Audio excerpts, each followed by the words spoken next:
नमस्कार। संगीत के ऑनलाइन वर्गों में मैं हरीश त्रिवेदी, संगीत शिक्षक, जवाहर नवोदय विद्यालय, त्रापज बंगलो, जिला भावनगर, फिर से एक बार आपका स्वागत करता हूं। बच्चों, आज की ऑनलाइन क्लास की सीरीज में हम बात करने जा रहे हैं तबले के बारे में। तो आज की श्रृंखला में हम तबले के बेसिक स्ट्रक्चर के बारे में, तबले की उत्पत्ति के बारे में और तबले के जो मुख्य 10 वर्ण हैं उनका निकास तबले पर कैसे होता है, इसके बारे में चर्चा करने जा रहे हैं। तो आइए आगे बढ़ते हैं अपने आज के क्लास की तरफ।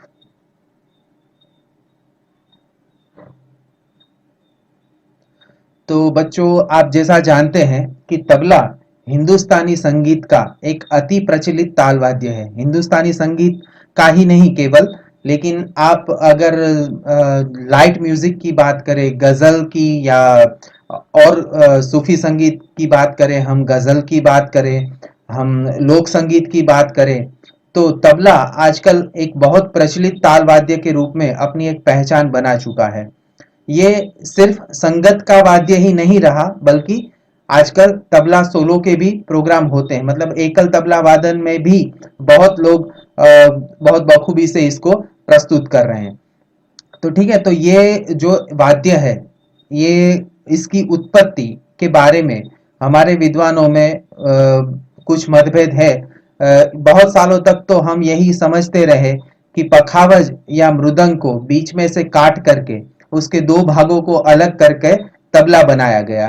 और क्यों बनाया गया, तो उसकी भी एक बहुत रसप्रद बात हमें बहुत जगह पढ़ने के लिए या सुनने को मिलती है कि जैसा कि आप जानते हैं कि जो हमारा संगीत था मूल रूप से, उसमें इस्लामिक प्रभाव बढ़ने के बाद वो जो हमारा ध्रुपद गायन का संगीत था, जो एक गंभीर प्रकार की शैली जिसको कहा जा सकता है, वहां से धीरे धीरे हम ख्याल गायन की तरफ आगे बढ़े। तो जैसे ही ख्याल गायन की तरफ आगे बढ़े तो ख्याल में श्रृंगारिकता ज्यादा थी, और अब संगीत जो है वो मंदिरों से निकलकर राज दरबारों में अपना स्थान बनाने लगा था।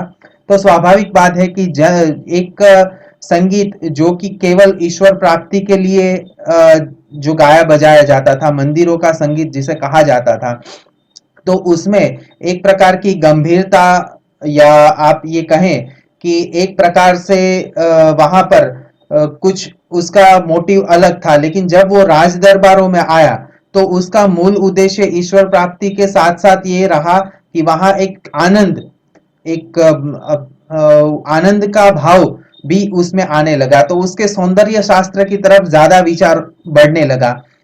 तो यही चीज जो पखावज या मृदंग की आवाज थी, वो ख्याल गायन से बहुत ताल्लुक नहीं रख पा रही थी, या आप कहें कि उसकी सौंदर्य में, ख्याल के सौंदर्य में, क्योंकि वहां श्रृंगारिकता ज्यादा थी, तो उसकी मृदंग की गंभीर ध्वनि उस श्रृंगारिकता के साथ अपने आप को कहीं ना कहीं एडजस्ट नहीं कर पा रही थी, ऐसा लोगों को महसूस होने लगा। तो उसी समय ये इसको, पखावज को बीच से अलग करके दो हिस्से, उसके दाहिना और बाइना हिस्सा अलग करके दो भाग बनाए गए, और उससे उससे तबला की उत्पत्ति और प्रचार प्रसार शुरू हुआ, एक ऐसा मत है विद्वानों का। लेकिन बाद में जैसे जैसे संशोधन होते गए, तो कुछ एक सालों पहले, मुझे लगता है शायद 15-20 साल पहले, एक नया मत उभर के सामने आया है कि तबला ये हमारे ही जो प्राचीन वाद्य थे, इसका एक विकसित रूप है। हमारे यहाँ कुछ पुराने जैन ग्रंथों को, कुछ मंदिरों के शिल्पों को, और कुछ प्राचीन दंत कथाओं या शास्त्रों का अभ्यास करके कुछ विद्वानों ने उसके ऊपर से इस निष्कर्ष पर आए हैं कि हमारे यहाँ ऊर्ध्वमुखी अवनद वाद्य पहले से थे। जैसे आप नगाड़ा मान लो, नगाड़ा एक ऊर्ध्वमुखी अवनद वाद्य हम मान सकते हैं। तो उस प्रकार के दूसरे भी वाद्य थे जो तबला के जैसे आकार में, प्रकार में दिखने को मिलते हैं, और बहुत प्राचीन मूर्तियां जो प्राचीन मंदिरों में रखी गई, वहां पर भी ये इस प्रकार से मूर्तियों में शिल्प ऐसे देखने को मिलते हैं। तो उसके ऊपर से वो निष्कर्ष आया कि ये उसी का विकसित स्वरूप है जो आज हम तबला के रूप में देख रहे हैं। अब ये भी माना जाता है कि तबल शब्द जो है वो मूलभूत रूप से अरबी भाषा का शब्द है और जिसका मतलब होता है नगाड़ा। तो जो लोग उसको मानते हैं कि ये पखावज को दो हिस्सों में बांट के तबला बनाया गया, तो उसका ये एक मत रहता है कि उसी शब्द से आया, लेकिन तबले का मतलब नगाड़ा होता है। तो दूसरे मत वाले जो विद्वान है ये भी यही मानते हैं कि जैसे हमारे संस्कृति पर प्रभाव पड़ा, हमारी खान पान पर प्रभाव पड़ा, वैसे ही हमारी भाषा के ऊपर भी प्रभाव पड़ा है। तो उसी विकास की चैनल में जो है तबला आया। तो ये हालांकि ये इसका जो है मतभेद है, तो इसमें जो भी मतभेद हो या जो भी हो, लेकिन वास्तविकता यह है कि आज के दौर में तबला एक बहुत ही प्रचलित वाद्य है, प्रचलित ताल वाद्य है और बहुत विकसित ताल वाद्य है कि दुनिया का कोई भी संगीत, इवन ड्रम रोल टाइप का संगीत भी आप इसमें बजा सकते हैं। तो इसी के साथ हम बहुत विवाद में पड़ना नहीं चाहते, लेकिन एक जो प्राथमिक इसकी माहिती जानकारी थी वो मैंने आपको देने की कोशिश की। तो अब आते हैं तबले के स्ट्रक्चर की तरफ, है ना। तो तबला जैसे कि आप जानते हैं, आपने चित्र भी देखा होगा, तो तबला दो हिस्सों का बना हुआ होता है, जिसमें एक दायां होता है और एक बायां होता है। ठीक है। तो जैसे पखावज के दो हिस्से थे, दाहिने हाथ से बजाने वाला दायां हिस्सा और गंभीरता वाला बायां हिस्सा, जिसकी आवाज थोड़ी भारी रहती है। तो मैं आगे आपको तबले का चित्र दिखाता हूं, तो इससे आपको और क्लियर हो जाएगा। तो आइए हम तबले का चित्र देखते हैं। तो बच्चों देखिए, ये है दायां, है ना, जो आप देख रहे हैं जहां पर मेरा कर्सर है, ऊपर लिखा भी है, ये दायां तबला है ना। और अब हम देखते हैं बायां तबला। तो ये देखिए, ये जो आया वो बायां तबला है। तो ये दोनों हिस्सों से पूरा तबला बनता है। तो तबले का पूरा सेट होता है दो हिस्सों का, दायां और बायां। दायां को गुजरात में जिवारी के नाम से भी जाना जाता है, या इसको चांटी भी कुछ लोग कहते हैं। और बायां जो है, बायां के लिए डग्गा शब्द भी है, और खास करके गुजरात के सौराष्ट्र प्रदेश में इसके लिए भूणियु शब्द भी प्रयोग किया जाता है। और गुजरात में इस वाद्य को, तबला को, नरघा के नाम से भी जाना जाता है ना। तो ये आपने देखा कि दो हिस्सों से बना हुआ है। तो ये दायां जो है, जनरली दाएं की आवाज जो है वो थोड़ी तीक्ष्ण होती है ना, ऊंची आवाज में ये बाएं की सापेक्ष अपेक्षा बोलता है। और बायां जो है उसकी आवाज थोड़ी भारी होती है। तो आप इसको बाएं को नर भाग और बाएं को नारी भाग के रूप में भी कह सकते हैं आवाज के हिसाब से। तो आइए इसका थोड़ा विस्तृत रूप से और देखने की कोशिश करते हैं। तो मैं आपको अपना तबला भी दिखाता हूं। तो देखिए, यहाँ पर आप मेरा तबला भी देख पा रहे हैं, है ना। मैं एक मिनट, ये मेरा तबला है जो मैं लेके बैठा हूं, और अभी आप देख रहे थे जो इसके चित्र थे। ठीक है। तो ये मेरे पास है दायां, जिसको मैं दाएं हाथ से बजा रहा हूं, है ना। और इसकी आवाज भी आपको आ रही है, ये थोड़ी तीक्ष्ण आवाज है। और दूसरा ये जो है बायां, जिसको मैं बाएं हाथ से बजाता हूं, इसकी आवाज आप सुनेंगे तो थोड़ी भारी प्रकार की आवाज है।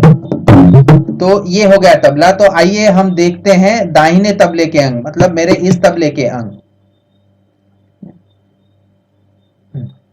तो ये देखिए, केवल दायां आपको दिखा रहा हूं आपकी स्क्रीन के ऊपर।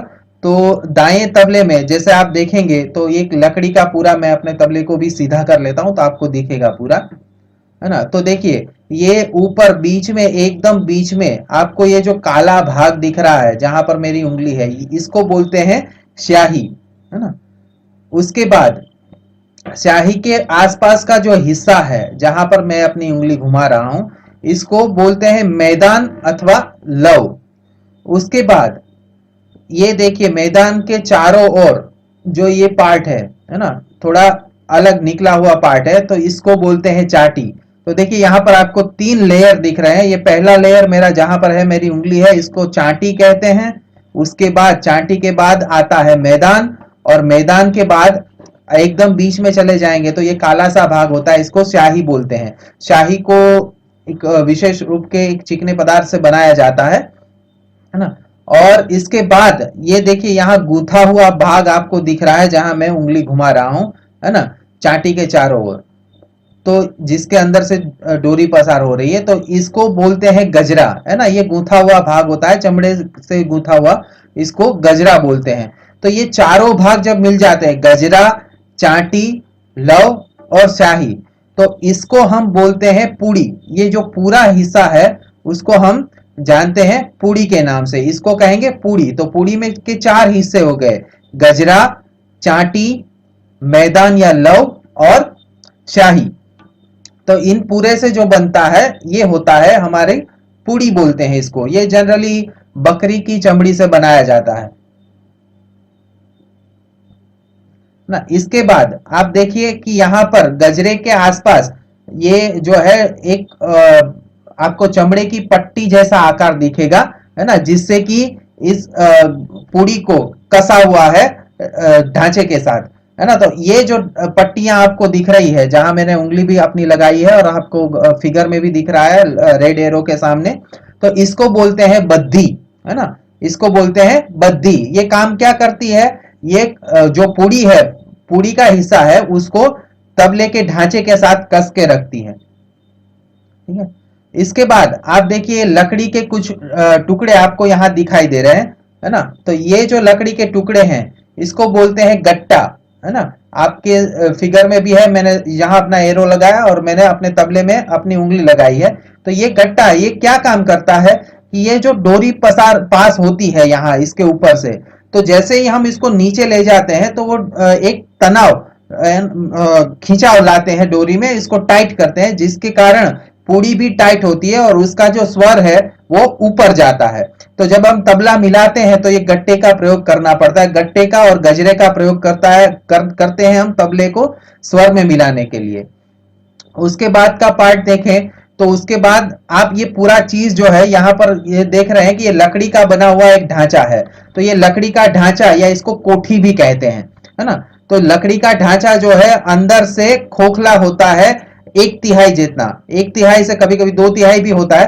तो ये खोखला ढांचा होता है जिसके ऊपर पूड़ी बांध दी जाती है बद्धी से, है ना। तो ये इसीलिए इसको अवनद्ध वाद्य कहते हैं कि एक खोखले ढांचे के ऊपर हम एक पूड़ी लगाकर उसमें से ध्वनि उत्पन्न करते हैं। उसके बाद है गुडरी। तो आपको इस चित्र में गुडरी नहीं दिखेगी, लेकिन मैं अपना तबला उल्टा करके आपको गुडरी दिखाता हूं। तो जैसे आप देखेंगे तो यहाँ बीच में लकड़ी के साथ यहाँ एक आपको चमड़े की पट्टी दिखाई देगी। हाँ, मैं आपको और क्लियर थोड़ा कर देता हूं इसको।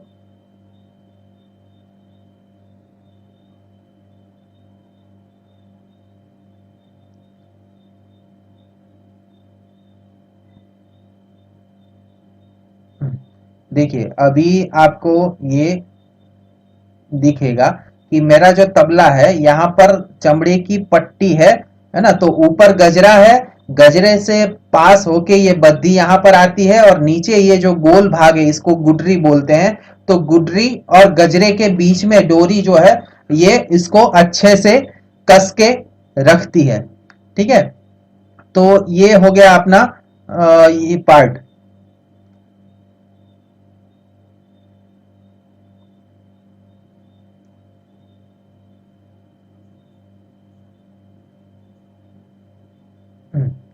तो और उसके बाद तबले को जिस पर टिकाते हैं, है ना। अब देखिए ये है पेंदी, जहां पर मेरा कर्सर आपको दिख रहा है। पेंदी मतलब ये कुछ नहीं होता, ये एक आप घास से या ऐसी डोरी से बनाई हुई चीज होती है।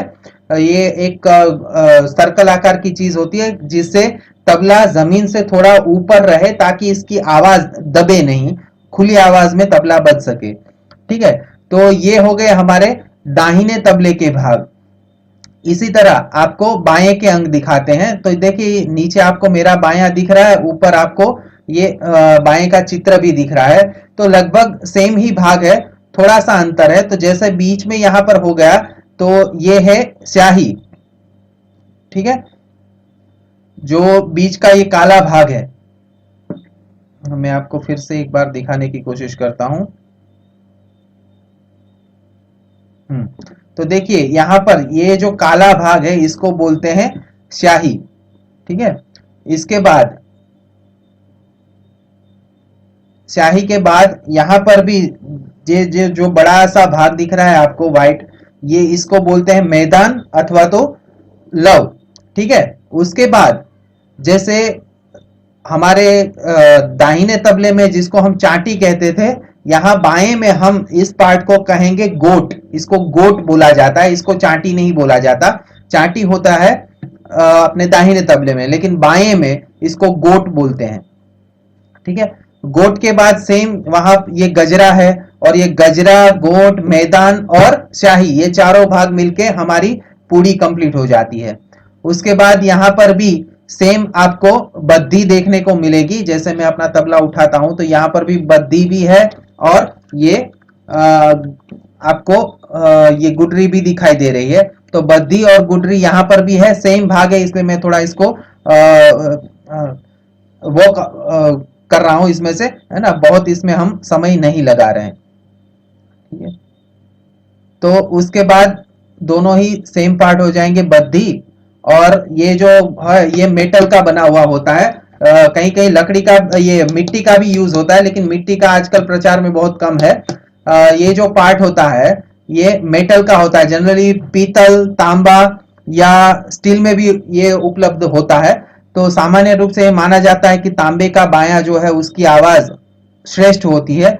कुछ लोग पीतल का भी यूज करते हैं, लेकिन क्योंकि तांबा और पीतल बहुत कॉस्टली होते हैं, तो जो सीखने की शुरुआत करते हैं वो लोग स्टील का बाया भी यूज करते हैं। ठीक है, उसके बाद गुडरी जैसे मैंने दिखाया, और पेंदी। तो ये भाग हो गए आपके बाएं के। तो आपने दाएं तबले के भाग और बाएं तबले के भाग देख लिए। अब इसका उपयोग क्या है? जैसे पूड़ी के ऊपर तो हम बजाएंगे, वो तो पूरा, फिर पूड़ी का जो पार्ट है गजरा, गजरा और लकड़ी का गट्टा, ये जो है हम तबला मिलाने के लिए उसको यूज करते हैं। और गजरा और गुडरी मिलके पूड़ी को कस के रखते हैं बद्दी की मदद से। तो ये हो गया आपका तबला का स्ट्रक्चर। अब आइए हम जानते हैं तबले के वर्ण के बारे में। तो जैसे हम अगर गाना सीख रहे हैं या बजाना सीख रहे हैं तो हम सारे गम पधनी ये सीखते हैं, स्वरों को सीखते हैं। तो यहाँ जब हम ताल वाद्य बजाते हैं तो ताल वाद्य के ऊपर से जो ध्वनियां निकलती है उसको हम बोल कहते हैं या वर्ण कहते हैं। तो तबले में ऐसे मूलभूत 10 वर्ण है, और उसके बाद उसके मिश्रण से कुछ मिश्र बोल भी बनाए जाते हैं। तो इस प्रकार से बोल बनते हैं, लेकिन जो मूलभूत बोल है जिसको वर्ण कहा जाता है, ऐसे 10 वर्ण है। तो ये जो 10 वर्ण है तबले के, उसको हम 3 भाग में बांट सकते हैं। तो इसमें अगर हम अपना पहला भाग लें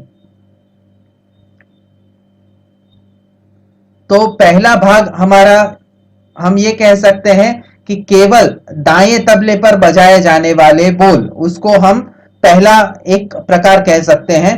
दूसरा अगर हम बांटे तो दूसरा, तो दाएं तबले में कौन कौन से बोल बजते हैं?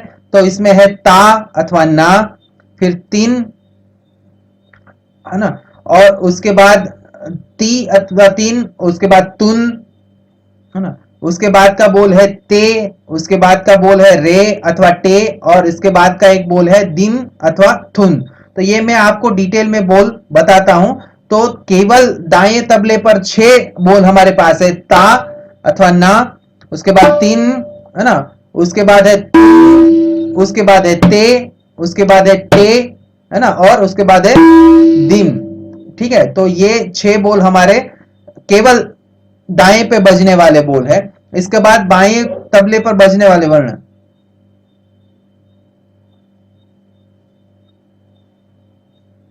तो बाएं तबले पर हमारे बोल जो है वो है गे अथवा घे, और क या के या की या कत प्रकार से बोल लें तो इस प्रकार के बोल हैं। और 2 हमारे पास मूलभूत ऐसे वर्ण है जिसको हम संयुक्त वर्ण कहते हैं। संयुक्त वर्ण इसलिए कहते हैं कि ये दायां और बायां दोनों को मिला के बजते हैं। तो इसमें पहला बोल है हमारा धा, है ना, और दूसरा बोल है धिन। तो मैं आपको एक एक बोल कैसे बजता है और कहां बजता है वो आगे बताता हूं। तो अभी हम पहले दाहिने तबले पर हमारे जो बोल है उसका निकास कैसे होता है उसके बारे में देखेंगे। तो मैंने यहाँ एक एनिमेशन भी बना के दिखाने की कोशिश की है ना। तो ये जैसे ना अथवा ता का बोल आ गया। तो जैसे मैं आपको बताता हूं कि जो चाटी का भाग है हमारा, है ना, चाटी के भाग के ऊपर जब हम पहली उंगली से बजाते हैं, देखिए तबले पर उंगली रखने का, हाथ रखने का स्पेसिफिक तरीका है ना। तो देखिए ये मेरा जो हाथ है उसमें ये है तर्जनी, मध्यमा, अनामिका, कनिष्ठिका और अंगुष्ठ। तो अंगूठा तो यूज होगा नहीं, तो मुझे बजाना तर्जनी से है, तो मैं अपनी मध्यमा को तबले के ऊपर अभी टच नहीं करूंगा, उसको मैं तबले से थोड़ा ऊपर रखूंगा। जो अनामिका है उसको मैं मोड़ रहा हूं और ये तीन जगह से मुड़ रही है, जैसे तीनों हमारे जो नेचुरल जॉइंट है। तो एक तो पहला यहां से, है ना, जहां से हथेली से उंगली मिलती है उसके मूल से। दूसरा ये बीच में जो हमारा उंगली का जो पहला जॉइंट होता है ये, और उसके बाद जो सबसे ऊपर का जॉइंट होता है इससे, है ना। तो इसको हम मोड़ के ये जो साही है उसके किनारे पर लगाते हैं इस उंगली को। देखिए यहां पर किनारे पर उंगली को लगाया, उसके बाद इस उंगली को मैंने सीधा रखा, कनिष्ठिका को भी सीधा रखा। तो जैसे मेरा हाथ ऐसा जनरल रहता है, मैं अगर नॉर्मल पोजीशन में हाथ रखूंगा तो जैसे रखूंगा उसी में मैं मोड़ के इसको साही के किनारे पर लगा दूंगा, मैदान के ऊपर। लेकिन इसके ऊपर प्रेशर नहीं आने देना है, वरना तबले की आवाज जो है वो दब जाती है। और ये कनिष्ठिका को भी हम सिर्फ यहां टिकाते हैं, ठीक है। अंगूठा हमारा नेचुरल पोजीशन में जो आगे की तरफ रहता है, थोड़ा हथेली से लगा हुआ, उस पोजीशन में रहेगा। मैं अपने ये जो मेरा रिस्ट है, रिस्ट को और उंगली को थोड़ा सा झटका दो, रिस्ट से झटका दूंगा और उंगली को यहां अपने जो नेचुरल जॉइंट है वहां से हिला, वहां से एक झटका दूंगा और यहां चाटी पे बजाऊंगा। तो ये मेरा पहला बोल बजेगा, ना अथवा ता, ठीक है। फिर से चाटी पर मैं बजाता हूं ना अथवा ता, है ना। और हम बजाने के लिए अपनी उंगली का सिर्फ आगे का आधा हिस्सा, टिप का आधा हिस्सा ही यूज करेंगे, पूरी उंगली को नहीं, वरना आवाज ऐसी हो जाएगी, है ना। और बिल्कुल ही प्रेशर नहीं देना है। आप मेरे हाथ को बहुत ध्यान से देखिए किस प्रकार मैंने रखा है। और नेचुरल जो है ये अपने रिस्ट और उंगली दोनों के झटके से हम ना बजाएंगे। और यहां पर हाथ को बिल्कुल झटका दे के बजा के तुरंत उंगली ऊपर हो जानी चाहिए। जैसे गर्म कोयले पर हाथ हमारा लग जाता है और तुरंत उंगली हम हटा लेते हैं, वैसे ही स्ट्रोक मार के उंगली को हटा लेना है। तो ये हम जब चाटी पर बजाएंगे तो ये हो जाएगा हमारा ना अथवा ता, है ना। उसके बाद का बोल है तीन। तो जैसे ये मैंने यहां जो दिखाया है ये है चाटी, और इसके बाद ये है मैंने मैदान दिखाने की कोशिश की है, लव दिखाने की कोशिश की है, जहां से तीन निकल के आया है ना। तो अभी मैं ये मैदान पे बजाऊंगा तो ये हो गया तीन, है ना। तो पहला बोल मेरा ना हो गया, दूसरा हो गया तीन, ठीक है। दोनों की आवाज में देखिए बहुत बारीक अंतर है।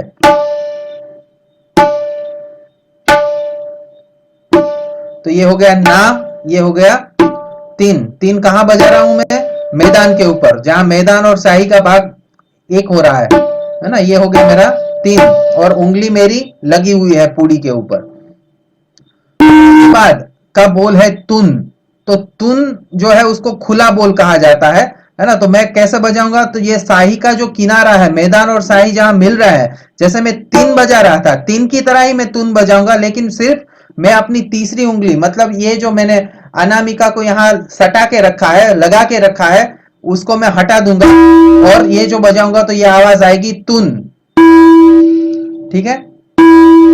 तो देखिए बच्चों, अगर आप ध्यान से सुनेंगे तो जो मैं शब्द बोल रहा हूं वैसे ही ध्वनि आपको तबले के ऊपर से सुनाई देगी। जैसे ना अथवा ता, ठीक है। उसके बाद तीन, उसके बाद तुन। तो आप जगह याद रखिए, ना हमारा बजेगा चाटी के ऊपर, तीन हमारा बजेगा लव पे, और तुन हमारा लव पे ही बजेगा लेकिन खुला बजेगा। जब हम हाथ उठा लेते हैं पूड़ी के ऊपर से और बजाते हैं तो ये होगा खुला बोल, ठीक है। उसके बाद का बोल है ती, है ना। देखिए तीन और ती दोनों अलग अलग बोल है। अब मैं आता हूं शाही के ऊपर। शाही के ऊपर मैं अपनी बीच की दो उंगली मध्यमा और अनामिका को एक साथ मिला के शाही के लव के तरफ के भाग के ऊपर आएगा मेरा पूरा हाथ शाही के ऊपर, लेकिन एकदम बीच में नहीं, एकदम किनारे पे नहीं। मेरा जो जिस पहली उंगली की तरफ का जो शाही का भाग है वहां पर मैं दोनों उंगली से आघात करूंगा तो वो होगा ती। इस प्रकार से आवाज आएगी, ठीक है। तो ये हो गया ती, है ना, थोड़ी दबी सी आवाज आती है, शाही का बोल बोला जाता है इसको।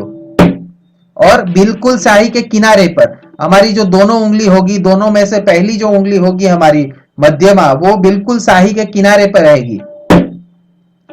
तो ये हो गया ती, ठीक है। उसके बाद का बोल है ट। तो ट है, हम शाही के एकदम बीच में दो उंगली से बजाएंगे, ठीक है। तो ये हो गया ती, ये हो गया ट। हम इसको एक उंगली से भी बजा सकते हैं, ट को बिल्कुल बीच में जोरदार आघात करना है तो ये ट हो जाएगा, ठीक है।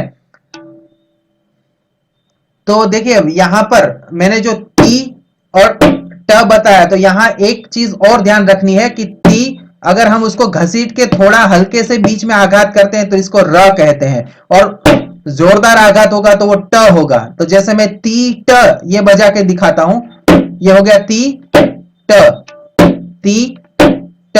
और अब मैं ती र बजा के दिखाता हूं, तो ती र में मैं क्या करूंगा, र के लिए बजाने के लिए हाथ को खिसकाऊंगा यहां पर उंगली को, और थोड़ा सा हल्का आघात करूंगा। आघात बीच में ही होगा, है ना, ट जहां बजाया वहीं र बजेगा, लेकिन उसका फोर्स थोड़ा कम होता है। तो ये थोड़ा ध्यान में रखने की बात है। उसके बाद हम आते हैं बाएं के ऊपर। तो बाएं के बोल, ठीक है। तो बाएं का पहला बोल है मेरा गे या घे, तो मैं इसको बजाऊंगा। देखिए बाएं पर हाथ ऐसा रखा जाता है जैसे ये मैं अपनी हथेली जो है उसको ऐसे मोड़ लूंगा, और मेरा हथेली का जो ये वाला हिस्सा है, गादी वाला, है ना, रिस्ट के पास का हिस्सा, उसको यहां मैं शाही के पास टिका दूंगा, है ना। और जैसे सांप का फन होता है, वो फन की तरह अपने हाथ को करके कर्व में लगा के मैं अपनी दोनों उंगली से, मध्यमा और अनामिका दोनों उंगली से बिल्कुल सामने आघात करूंगा, तो इससे गे या घे निकलेगा। तो हम दो तरीके से बजाएंगे, एक पहली उंगली से बजा सकते हैं और दो उंगली से भी बजा सकते हैं। तो ये आपको ऑटोमेटिकली आप कान से सुनेंगे तो ये आपको इमेजिन हो जाएगा, गे घे घे घे, ठीक है। तो हो गया गे अथवा घे, जो मैदान के ऊपर बजा, ठीक है। उसके बाद है क या की या कत। तो ये गोट के ऊपर हम नाखून से बजाएंगे, गोट के ऊपर तो भी क बजेगा। अगर हम पूरी हथेली को ऐसे बजा देंगे तो भी ये क बजेगा। और शाही के ऊपर अगर हम जोरदार आघात करेंगे, अपनी सभी उंगलियों को यहाँ चिपका देंगे तो ये हो जाएगा कत, है ना। तो ये क और कत। तो ये हो गए केवल बाएं के बोल। अब आइए थोड़ा संयुक्त बोल। संयुक्त बोल मतलब दोनों तबले पर एक साथ बजने वाले।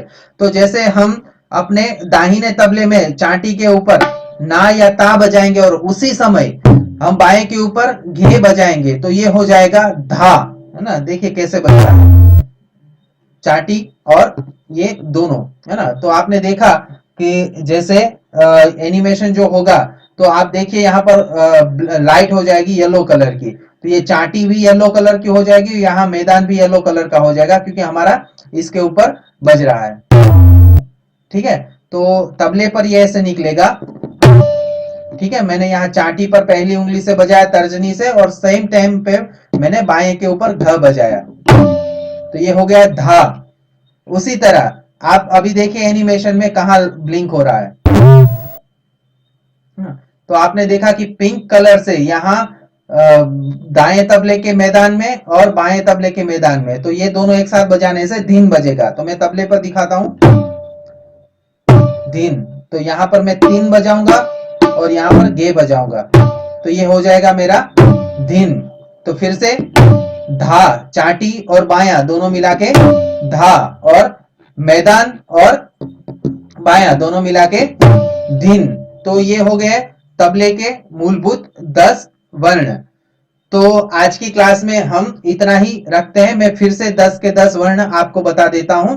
तो पहला चाटी के ऊपर, पहले हम केवल दाएं हाथ के बोल, चाटी के ऊपर हमारा ना अथवा ता बजेगा, है ना। तो मैं आपको थोड़ा सा अपनी स्क्रीन को बड़ा करके दिखा देता हूं, देखिए। तो ये हो जाएगा मेरा ना अथवा ता, ठीक है। उसके बाद जब हम ये मैदान के ऊपर बजाएंगे, तीन, है ना, ना तीन, उसके बाद तुन, तुन, तीन, तीन जहां बजाया था वहीं मेरी उंगली पड़ेगी, लेकिन फर्क इतना होगा कि मैं अनामिका को उठा ले रहा हूं। ये अगर मैं अनामिका लगा के बजाता हूं ये तीन हो जाएगा, अगर अनामिका को उठा लेता हूं तो ये तुन हो जाएगा। उसके बाद ती, स्याही के ऊपर दोनों उंगलियां एक साथ मिला के, ये हो गया टी, ती, है ना। उसके बाद अगर मैं बीच में तबले के बिल्कुल बीचों बीच, शाही के बिल्कुल बीचों बीच जोरदार आघात करता हूं तो ये हो जाएगा ट, लेकिन यही मैं थोड़ा नरम आघात करता हूं, फोर्स थोड़ा कम देता हूं तो इसको बोलते हैं र, है ना। तो र और ट दोनों एक ही जगह बजते हैं, सिर्फ वजन में कमी होती है। तो ती ट, ये हो गया। उसके बाद है दिन, है ना। तो जैसे ये पूरा शाही के ऊपर मैं अपनी चारों उंगली से अगर ये बजाऊंगा, मेरा हाथ जाएगा शाही के ऊपर, तो ये इसको दिन बोलते हैं या थुम बोलते हैं। मूल रूप से ये बोल जो है वो पखावज का बोल है, लेकिन तबले में भी बजाया जाता है। खास करके ये अवधी बोल या लखनऊ के बनारस के बोल में ये आपको दिन और थुम का प्रयोग विशेष रूप से मिलेगा। इसी प्रकार हम बाया, बाया के बोल ये गे अथवा घे, गे, घे, गे, घे। इसी प्रकार क, क, ये भी क, कत। तो ये केवल दाएं के बोल, केवल बाएं के बोल हो गए। अब संयुक्त वर्ण चाटी और बाया, ये हो गया धा, मैदान और बाया ये हो जाएगा धिन।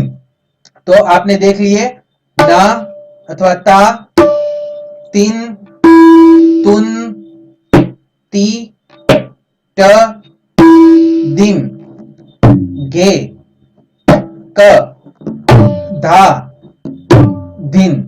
तो आज की अपनी पहली क्लास में हम इतना ही रखते हैं। तो आपने बच्चों जाना कि तबले की उत्पत्ति कैसे हुई, तबले की उत्पत्ति के बारे में कुछ विद्वानों के मतभेद, उसके बारे में हमने चर्चा की।